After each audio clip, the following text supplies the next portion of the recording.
Gidasig sa nagunang magbalantay sa Archdiocese of Zabis gabaw sa mga apostolic administrator sa Diocese sa Pangasinan. Archbishop Martin Sarmento Mawa D.D. Matuohon nga mohimo sa pag-ampo sa Novena sa mga Kalag sa Purgatoryo nga nagsugod na kaghapon adlaw. Sa interview sa Operation Action Kasayuran Program, gipahig ng Archbishop Martin Sarmento Mawa D.D. nga menugdanon ang pag-ampo sa mga Kalag sa Purgatoryo alang sa nagsigamot nga pagsaulong sa All Saints Day o All Souls Day sa Nobyembre 1 ug 2. Nga menugdanon nga iampo sa mga igsuon ang mga igsuon nga bitaliwan alang sa mga Kalag sa Purgatoryo. Dugang pa Archbishop Jumoad nga mga Kalag sa Purgatoryo ang dili makaampo alang sa ilang kaugalingon, hinungdan nga kita nga mga buhi ang moampo alang kanila aron nga mabadbaran sila sa gapo sa Purgatoryo ug madalangan to sa langit.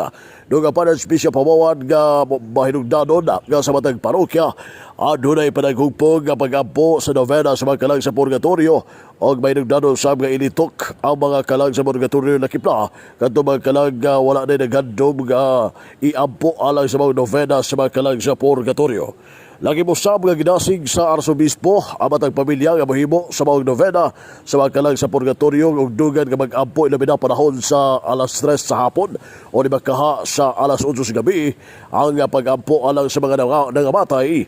Ang mga pag-Novena sa mga Kalag sa Purgatoryo siyam kaadlaw sugad kagapong adlaw o hangtod kini sa Nobyembre 2 ang kasaulugan sa All Souls Day.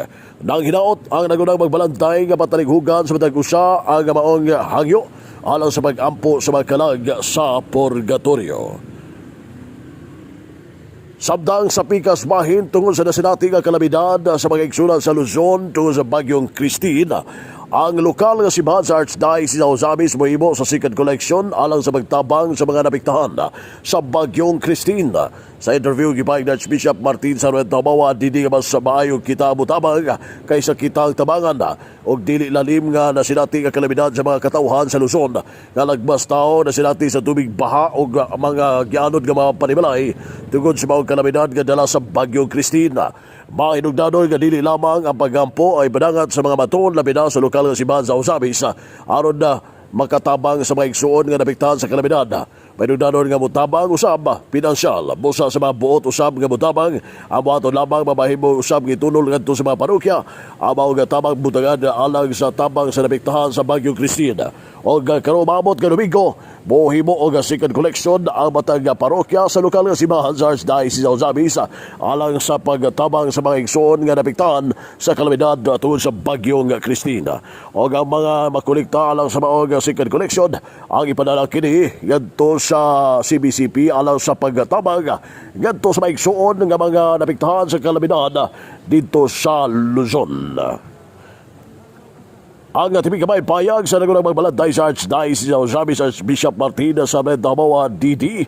alang sa paghangyo sa katawhan sa pagtabang sa mga napiktahan sa nakalamay nga kalamidad tungod sa bagyong Christine.